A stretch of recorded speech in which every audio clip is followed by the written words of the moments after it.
রে দুনিয়ার মানুষ, আমি আমার রাসূলকে যেমন ভালোবাসি, কতটা মহব্বত করি তোমরা কোরআন পড়লে বুঝতে পারবা।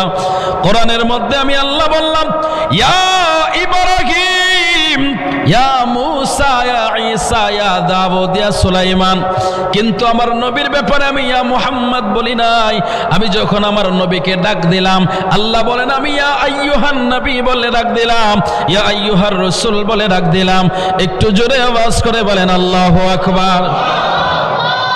আল্লাহ ডাক দিচ্ছেন ইয়া আইয়ুহান নবী, ইয়া আইয়ুহার রাসূল। সুবহানাল্লাহ। কোরআনের কোন জায়গায় আপনি পাবেন না, খোঁজ করতে পারেন, খোঁজ করে দেখতে পারেন, কোরআনের মধ্যে কোন জায়গায় আল্লাহ তাআলা ইয়া মুহাম্মদ বলে নাই। কিন্তু বলেছেন মুহাম্মদ শব্দটা কোরআনে আসছে, কিন্তু কিভাবে আসছে? আল্লাহ বলেন মুহাম্মাদুর রাসূলুল্লাহ ওয়াল্লাযীনা মাআহু আশিদ্দা। জুড়ে বলেন আল্লাহু আকবার। কিন্তু ইয়া মুহাম্মদ বলে আল্লাহ কোরআনে কোন জায়গায় রাসূলকে কি করে নাই, ডাক দেয় নাই। তাহলে আল্লাহ নিজে খুদ আদব শিখাচ্ছেন। আল্লাহ কি শিখাচ্ছেন? আদব শিখাচ্ছেন। বান্দা, আমি স্রষ্টা হয়ে যদি আমি আমার বন্ধুকে ডাকার সময় এতটা তাজিম, আমি এতটা ডিস্টেন্স বজায় রাখতে পারি, তাহলে তোমরা নবীর উম্মত হইয়া, তোমরা সৃষ্টি হইয়া, আমি মাবুদ হইয়া যদি করতে পারি, তাহলে তোমরা বান্দা হয়ে করতে পারবা না কেন?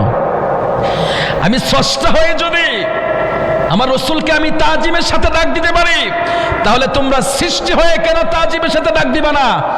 এর ব্যতিক্রম যদি করো, তোমাদের ঠিকানা, তোমাদের দলটা হবে উলাইকা হিজবুশ শাইতান।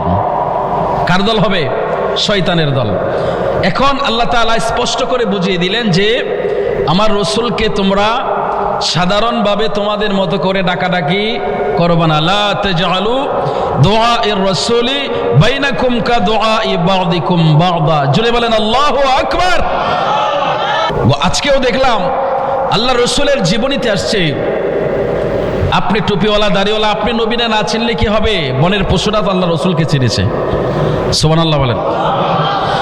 আল্লাহর নবী রাহমাতুল লিল আলামিন রাস্তার উপর দিয়ে যখন হেঁটে যাচ্ছিলেন, হঠাৎ করে আল্লাহ রাসূলের নজরে পড়ল একটা উট মরুভূমির মধ্যে।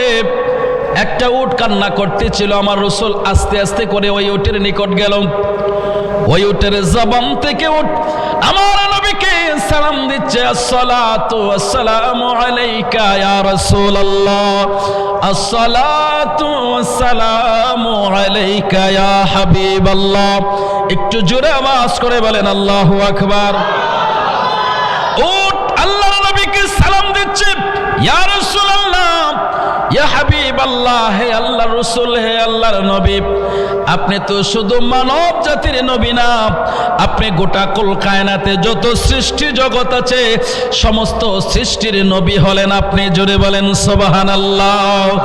আমি কোরআনের সুর মাঝে শুনেছি যে নাম, আজানের সুর মাঝেও শুনেছি ও নাম। আমি কোরআনের সুর মাঝে শুনেছি যে নাম, আজানের সুর মাঝেও শুনেছি ও নাম।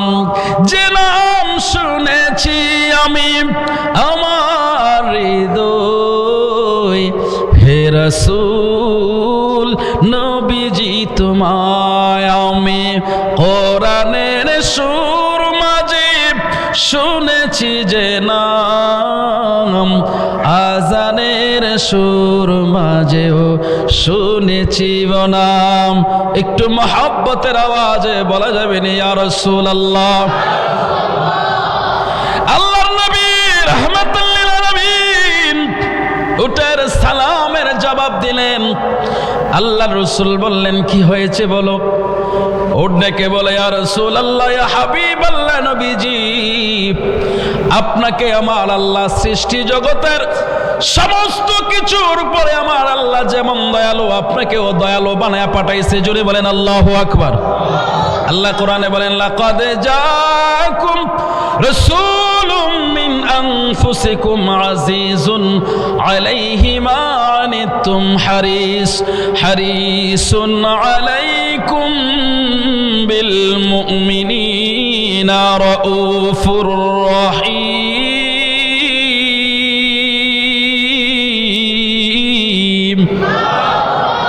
কোরআনে শুনাছি আমি গুনাহগারের বন্ধু তুমি বলেন কোরআনে শুনাছি আমি গুনাহগারের বন্ধু তুমি তুমি আমার জগৎ স্বামী ও তুমি আমার জগৎ স্বামী মুর্শিদ বাবা মাওলানা আমারে বানাও রে দয়াল তোমার নামের দেওয়ানা আমারে বানাও রে দয়াল তোমার নামের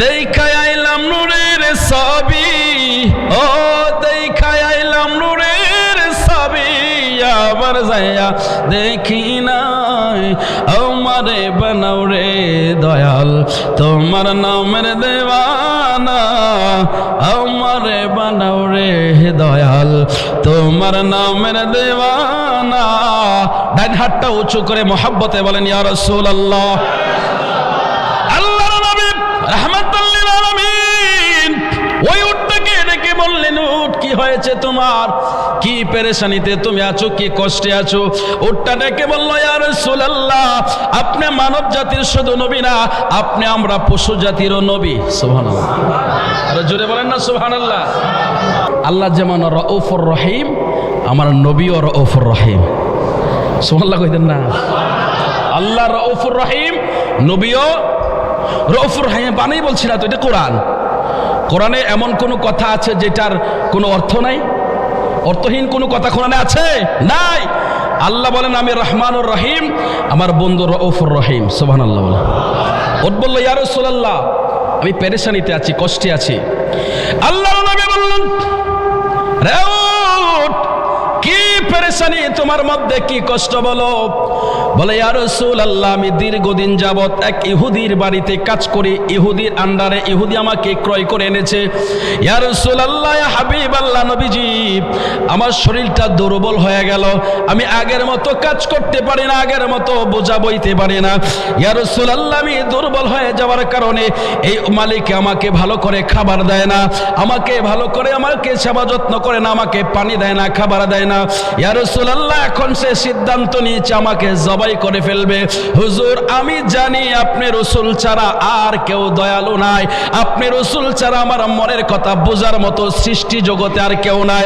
ইয়া রাসূলুল্লাহ এই জন্য আমি আপনার কাছে আমার মনের কথাটা বললাম একটু জোরে আওয়াজ করে বলেন আল্লাহু আকবার পশু বলছে ইয়া রাসূলুল্লাহ আপনি ছাড়া সাহায্যকারী নাই সুবহানাল্লাহ বলেন পশু বলছে ইয়া রাসূলুল্লাহ আপনি ছাড়া সাহায্যকারী নাই কিন্তু মোল্লা এটা মানতে চায় না মোল্লা তো কপাল ভরা মোল্লা এটা তো আবু জাহেলের এর ব্লাডের সম্পর্ক তো আবু জাহেলের সাথে সম্পর্ক ওদের কথা বলেন ঠিক কিনা রাসূলুল্লাহকে দেখার পরেও চিনতে পারলো না তো উট বলল ইয়া রাসূলুল্লাহ আমার এই পেরেশানি আল্লাহ রাসূল বলে যেহেতু আমাকে বলে ফেলেছো তোমার আর কোনো পেরেশানি থাকতে পারে না আর জোরে বলেন সুবহানাল্লাহ উটকে বললাম ইয়া রাসূলুল্লাহ ইয়া হাবিবাল্লাহ নবীজি আমি আমার যন্ত্রণার কথা দুঃখের কথা পেরেশানির কথা আপনাকে বললাম আল্লাহ রাসূল বলে যদি আমার কোন উম্মত তার পেরেশানিটা আমি রাসূলুল্লাহর উপরে ছেড়ে দেয় তার আর কোনো পেরেশানি থাকতে পারে না তার জন্য আমি রাসূল যথেষ্ট